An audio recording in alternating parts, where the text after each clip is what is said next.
So good. Hello, everybody. So we're going to spend 45 minutes together to speak about multi-platform.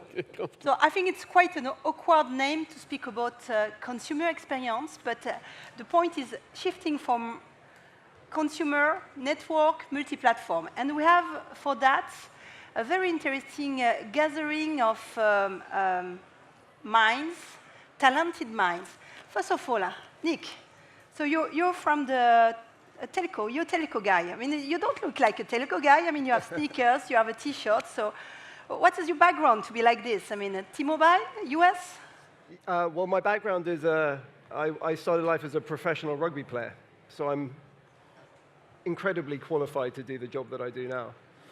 So you know, if you want to change something in a telco, you need to have a different background. And this is what T-Mobile US has done with you. And you're taking care of all the digital and multi-channel experience. That's right. Then we have on scene, I will go from something very interesting. I mean, I look, Hugo, at your background.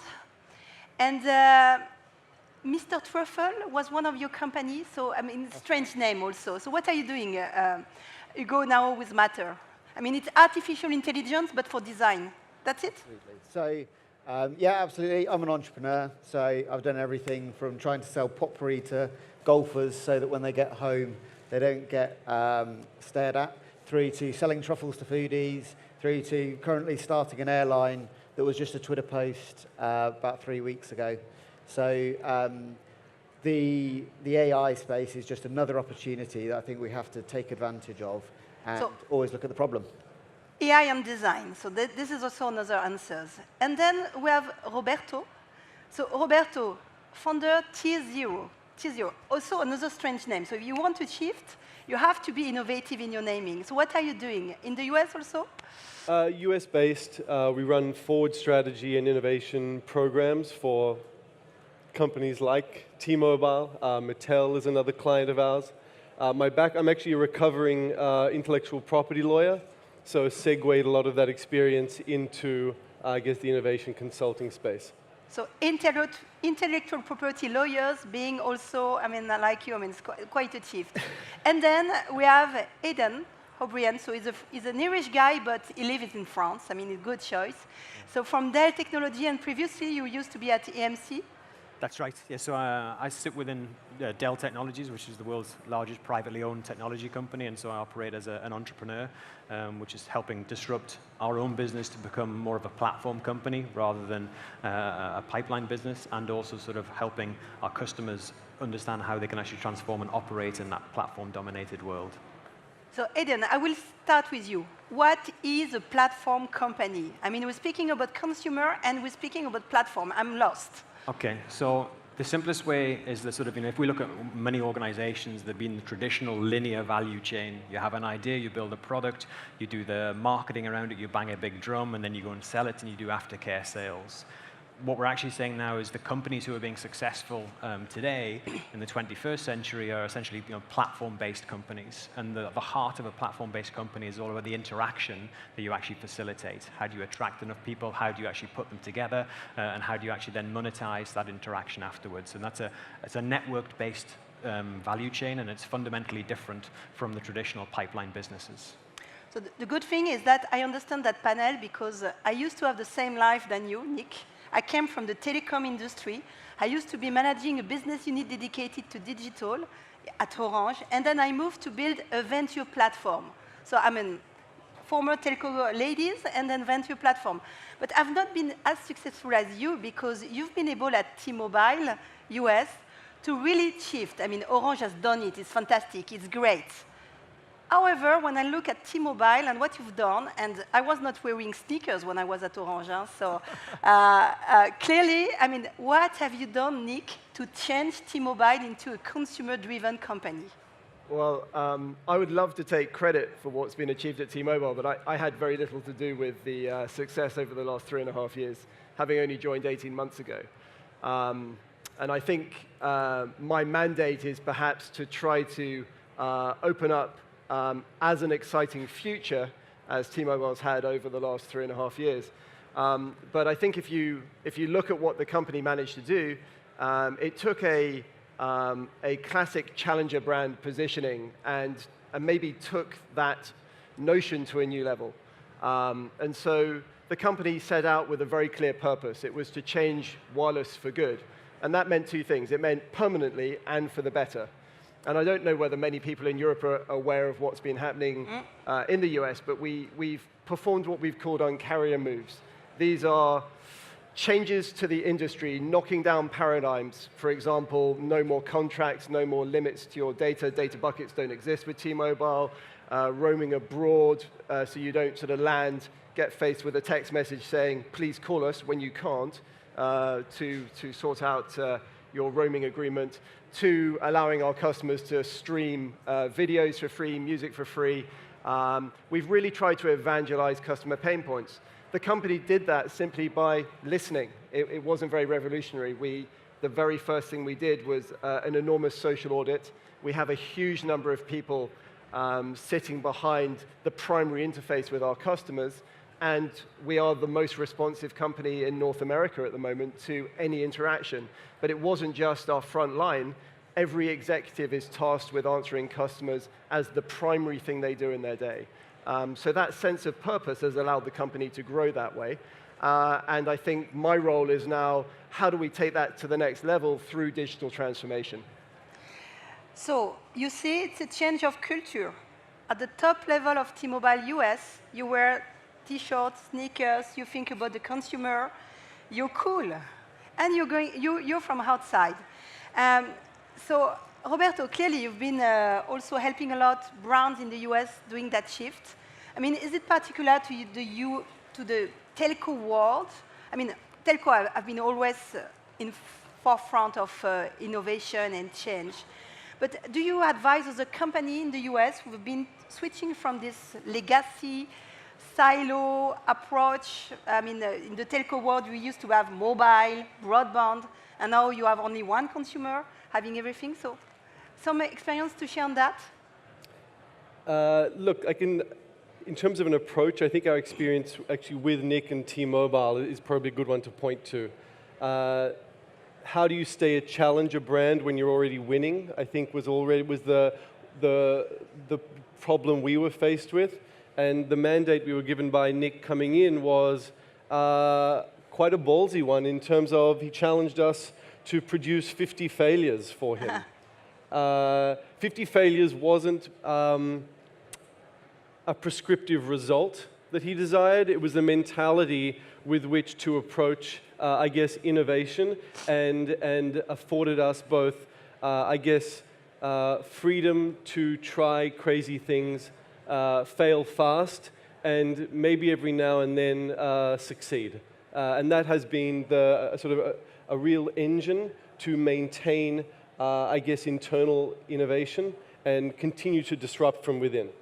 But there's something that always strikes me in a big corporation like telcos, is that you want to go fast, you want to be lean, but you have tons of people that are doing the same things.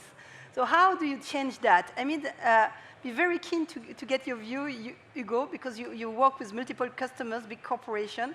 So how do you go from the very vertical silo organization to something lean that all the startups have because they have no money, so they have to be very efficient? Whereas in a big corporation, you're not efficient. So I think it's fascinating to hear you guys talking about everyone having to talk to customers, having to actually put failures in as objectives. I think to be able to get big companies to go fast, you know, at AMIA at the moment, the innovation hub that we're doing there is exactly doing those same things and bringing people kind of diagonally across the organization together to solve problems. So people who are senior together with people who are right on the customer face in the call center. And then looking at how you can use those new technologies that are coming through that are going to be able to dramatically change the way that you do business. The ability to fail and actually for that to be celebrated is fascinating. I'll be interested to know if you actually managed to get people to accept that they were failures. Quite often what we find is they find them as learnings because they start to get excited about the process and they kind of start to actually see them as positives rather than, you know, the original mandate of failure. But if you want to fail, you need to launch a lot. And often in large corporations, you don't do a lot because it takes too much time to decide, process, roadmap committee, whatever. So Nick, you used to be a startup guy. You've been investing, you're a surfer, you live in Los Angeles. So how do you change that spirit within T-Mobile? Well, it comes from the very top. John Ledger and Mike Sievert, our CEO and COO, don't suffer committees gladly. I think we have a very empowered organization. And the notion of 50 failures was as much a mandate from Mike to me as I gave to Roberto. And as he said, this wasn't a result that I was looking for. It was more the notion to be free to go and try things. Mike often says there's only two ways of working at T-Mobile. We're either doing something or we're not doing something, and it's about having key performance indicators that tells us whether we're being successful or not. So we're constantly shifting and changing direction. We often launch initiatives that we'll revise within a week of launching them. So I don't think we're the classic large corporation or legacy business in terms of our mindset and attitude. And then, there's a multitude of other things we've put in place to reinforce that. We've changed the work environment quite significantly so we don't look and smell like a telco. As you can tell, this is toned down for T-Mobile. Normally, we're head-to-toe magenta, and our customers love that. In fact, so much so that we've now had to open a retail store for apparel, and we're selling an enormous number of T-shirts and other stuff, simply because of this very strong sense of purpose that the company has. So I'd say that it's in our DNA, and it's reinforced at every touch point from leadership all the way through to our front line. I'd be keen to get Aidan's view because you're working now in a company, Dell. Dell has been super innovative for many years. But Dell now, it looks a bit old. So how did you change that? So the short answer to the question is that we stay on the edges of the organization as much as possible. We keep away from the core organization because organizations have a lot of muscle memory, and even if you have the new idea, you bring to market your MVP, there's a lot of danger in the old organization chewing it up. But just to build on some of the stuff that Nick and Hugo were saying, the reason why organizations have silos actually dates back to the Industrial Revolution and with Frederick Taylor, and he organized it so we could take advantage of the new technologies in the 19th century. Now what we're seeing now, if we fast forward now, we've got new technologies, and that's forcing us to rearrange how we put humans together to do work again. We're way more connected, we work way faster. That's the reason why startups have multidisciplinary teams with a shared common purpose, which when you have big organizations, when you have these silos that are designed for specialization, that's the fundamental difference. So horizontal. But then a lot about that is about talents. One thing we suffer in Europe is the access to talents, young talents. Nobody wants, no millenniums, no Generation Z wants anymore to go to a big company, to go to careers. This is not cool. So how do you make it happen in the US? Roberto, to attract talents, to have people coming and working for a corporation, whereas you live in San Francisco, Los Angeles, Seattle, and there's much more cooler company than yours. Yeah, no, look, I can say that the latest stats are, I think, even millennials, forget Gen Z, 70% of millennials want to run their own company rather than work for yours. So there really is a challenge to try and attract good talent. One of the initiatives we've recently been through at T-Mobile is sort of creating agile workspaces, something that starts to look and feel like a startup. We're still working on the snacks, ping pong tables, and bean bags, but there has been a movement to kill the cubicle and start to at least create the environments that these young, talented individuals seek. And Hugo, do you have the same approach in UK for your customers, or do you? Absolutely. On the Strand, we've created an innovation space. We've got the bean bags, we've got the ball pit, and that has. It's been interesting because when we actually start working like a startup, what happens is those people who've come into the organization change their relationship with the organization. So when it comes to actually attracting talent, you've got to look at it as any other value proposition. If you're a big corporate, you actually have the ability to be leading the way you look at human resources. So, how many companies in London are offering a 5-hour workday or a 4-day work week? Because in reality, the way that work's changing means that a 9-to-5, 5-day-a-week model is from the Industrial Revolution. It is only there because of history.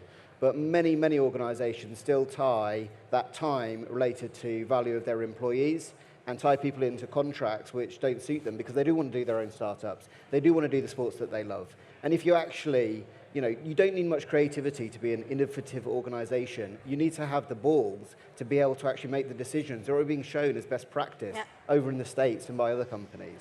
I was going to build on what Hugo said. I mean, I completely agree with you, Hugo. What we see is that people want three things from work. They want mastery, autonomy, and purpose. And once you can actually give them those three things, and that's what actually develops that relationship and changes the bond. And everybody says it's all about millennials, but it's exactly the same at any age, to be honest. You give people those three things, then that's what gets them excited.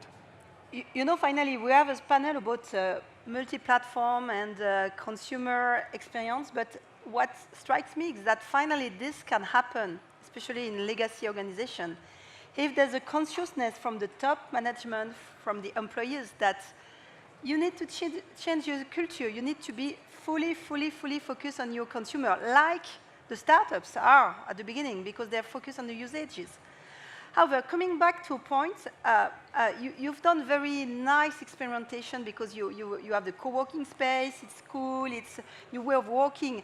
But I guess that you do the same for your consumer. I mean, you must be on Snapchat, doing a lot of selling, social points, whatever, social commerce. So could you give us some concrete example of how T-Mobile is a cool brand for the consumer too? Wow. I think one of the things I'm most excited about at the moment is messaging, and that may sound really boring. But I'm saying messaging as opposed to chat. And by messaging, I mean asynchronous conversations. And so this is a very big base platform for us that ties to a number of themes you just raised. We first launched it in our app, and the objective was to turn off our IVR. And we're coming close to that objective, so no T-Mobile customer will ever have to sit on a call and be put in a queue hoping that somebody may care on the other end of the line. So as you open our app, unlike some of our competitors, you'll see immediately two functions, a chat box and a direct connect box. So you can direct connect or chat to a dedicated care agent on the other end of the line. Now, where this gets interesting is our care agents are able to handle at this moment in time 4 times the volume of conversations than they could when they were sitting on the phone. And actually, we're working with some companies like Hugo's at the moment to triage the urgency of those messages. So we're getting to the most urgent in real time, and then somebody who may just want to upgrade within the next week may get attended to further down the line. But the beauty of this thing is, as a customer leading your busy life, we call it life admin, you can put in the request, put your phone away, forget about it, find the response later, connect again on your own terms. You're not forced, as in a chat conversation, to complete the conversation at that moment in time where you may not have the time, or sit through a painful telephone conversation and get moved around. Where this gets really interesting is, having built this capability, we can now surface it in a number of other partner channels. So we've just been the first company in North America to launch our Messenger shop with Facebook. So right now in North America, we're selling a number of different products in Messenger. And again, the same team are there to help you through the transaction process if you want help. They're there to offer you some alternatives, different colorways, et cetera. And we've been working very closely with some of the other walled gardens on surfacing the same capabilities. And last off, very excited about launching this capability with Google as well, where instead of a customer care agent, we directly connect you on a search to the nearest T-Mobile store. So it's a last mile tool where you can chat again. The most widely used app in the world is text messaging. Text. Why do we not all service our customers through that environment? And so with the Google search tool, customers while walking down the high street can text with the store agent, find out what the queue's like, make an appointment, various other capabilities. So that's what we're doing at the moment. Very inspiring. Hugo, do you have some example in the UK for your customers of some very innovative way of getting new touch points? So, I think that the biggest change that artificial intelligence is creating in the consumer experience is the messaging as a medium. we'd seen the zero interface kind of design thing coming through, and with the natural language processing that's now available, then you combine that with some technologies that can model out your processes, and you can have services that are as good as agents in a narrow domain, right? So you've got to still deal with the exceptions of people trying to prove that it's a bot, prove that it's not intelligent.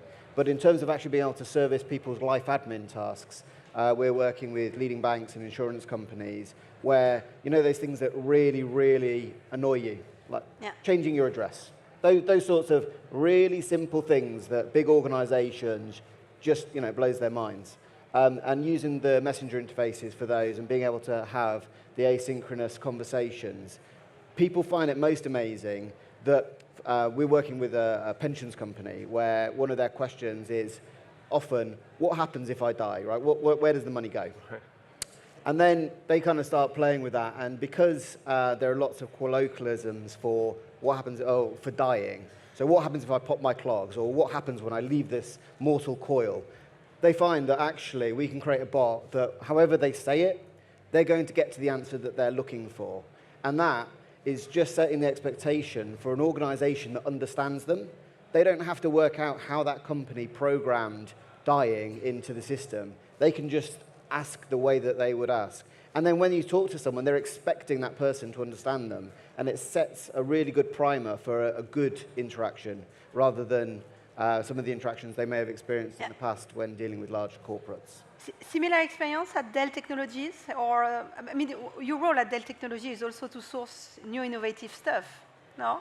So yes, sort of in terms of specifically around bots, we actually use that a lot in the back office. So all of our sort of customer care is done through that. I think when we're looking outward in terms of working with the customers, the crucial thing that we see is that no single company can do it all by themselves. When you start to think about, the example of, the Hugo gave pensions, that engenders a whole number of connections with different companies. And so when you start thinking about the ecosystem in which all these different organizations exist, that's the thing which is way more complicated. It's the reason why traditional companies such as Dell Technologies needs to work with innovative AI startups such as Hugo's, et cetera, et cetera. That's the big thing that we're seeing. That's a very important point for me. I used to be in a very big corporation where we've been at Orange doing a lot of acquisition on M&A and early stage investments and then partnership with key internet players. My belief today is that it's very hard to change from the inside a big corporation legacy business. It's easier to rebuild outside and to do research and development with merger and acquisition, then making sure that you acquire a lot of innovative company, keep the entrepreneurial spirit, and at some point the resources will go to your core business and change it. But it's very provocative when you say that to a CEO. Nick, what is your view on that? I'd love to get you, Roberto, also on. Nick, maybe, or how do you say? You're in the place where we have the most amazing companies. Big one. So M&A, is it the new research and development? No, I think it's additive. You never want to give up internal innovation. That is effectively canceling tomorrow. I don't think you want to outsource that function. In fact, Nick often refers to the need for, we talk about the need for an internal catfish. Actually, interactive portion. Who has seen the documentary or the MTV TV show named Catfish? Okay, a few of you. It's become appropriated to mean impersonation of people leveraging social media.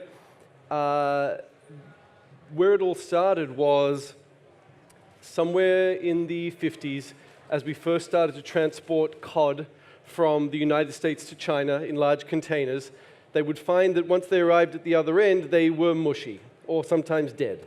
They'd lost the will to keep swimming somewhere over the course of the journey. What they found was that if you took these large containers of cod and put just a single catfish in there, the catfish would nip at their fins for the entire journey, keep them moving forward, and everyone would arrive at the other end, not only alive, but fresh. So this internal R&D capability, this catfish, this idea of an internal agitator in close proximity for the full length of the journey, I think is a fundamental part of keeping your company moving forward. And I don't think you ever want to outsource that or rely on M&A as the means of doing it. M&A can be additive.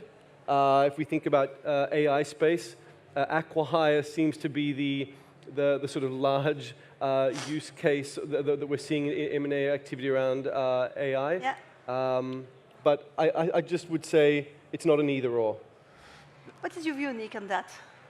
Well, obviously, Roberto and I work very closely together, so it's not dissimilar. I think to add to the thought, I'm also extremely interested in corporate venture as well. So we spend an awful lot of time reviewing portfolios and looking for very innovative early-stage businesses that we can incubate. We've created a sandbox especially for that. Legacy platforms aren't always adept at partnering with cloud-based businesses. And I think uniquely, we've taken an enormous amount of focus on being able to drive customer experiences forward by partnering with companies that have been able to move in a more agile way into that space. So that's another important part of the tool set. And I think just as Roberto said, it's a set of tools. I don't think it's a set strategy, and it's certainly not something that's been part of our DNA up until now. Well, I totally buy that. I mean, but however, it's a mix between culture from the top, need to change internally, Yep. but also when you look today at the value creation which has been done in the telco space. I mean, sorry guys, the value has been created for the big internet players over the last 20 years, whereas the telco have been flat all over the world. Whereas, in one hand, it's crazy because they have tons of cash to change, to do things. So I guess that's sometimes a bit more of investment, but direct investment than CVC. I often see a lot of corporations doing CVC. Okay, we put a ticket into a company, but then, okay, in 10 years, we will see what happened. No, direct, quick. And maybe, I mean, and EMC has been doing a lot of acquisition. That's of innovative one. So EMC is an extremely acquisitive company, and it's very interesting when you think about this move to the new platform world. I would say that M&A is definitely not the new R&D, and for a very simple reason. The 20th century is all dominated by ownership of assets, and how many assets. That's what competitive strategy was all about. Own more, get bigger and bigger. Bigger's better. Whereas now, if you think about it in the platform world, what does it look like? It's all about the interactions you can enable and how you grow as network effects and having more people, and you don't need to own the assets. You think about Airbnb not owning hotels, Uber not owning cars. So therefore, it's not about buying people, it's about building ecosystems. And so if I look at it from our own experience, I remember sitting down with the CEO of EMC, and I said, the control point is the business outcome that you enable. It's not the product you sell.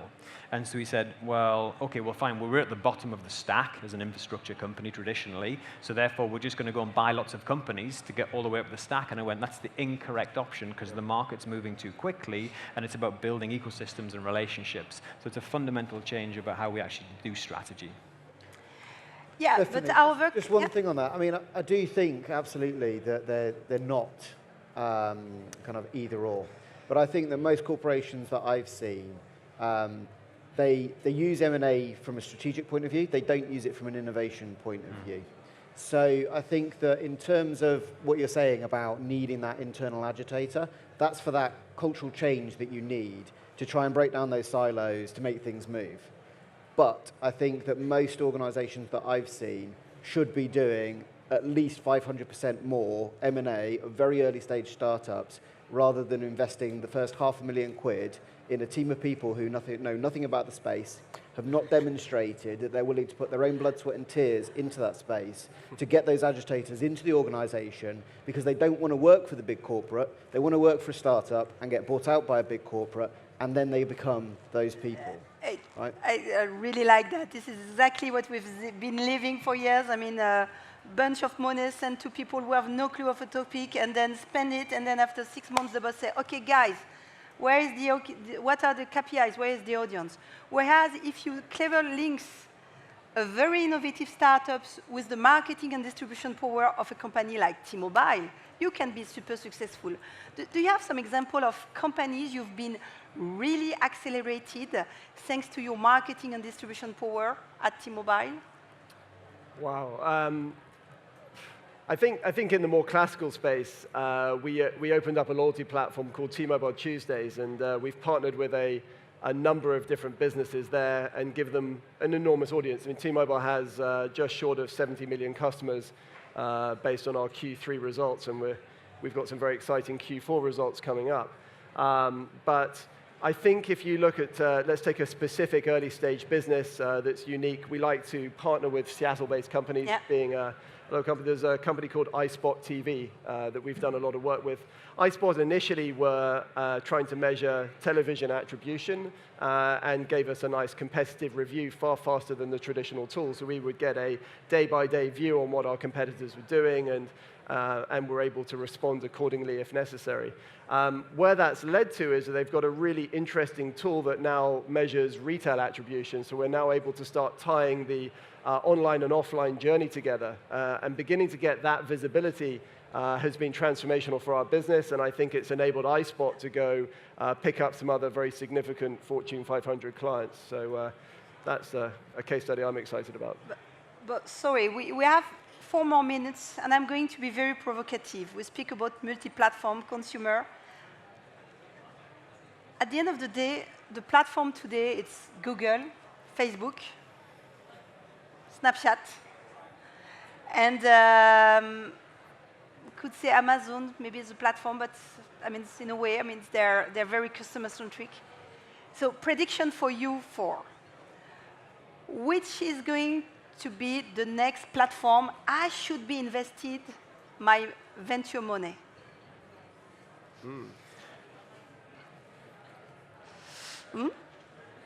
Roberto, maybe? Exactly. Yeah. So I would actually, I think if you're happy to wait about 15 years, I'd be going into one of the virtual reality plays, because I think that the change that's going to make to the entire world is well past gaming, but it's really far away. I think that it's going to change where people live. I think it's going to sort of do what video conferencing has been not doing for the last 20 years or so.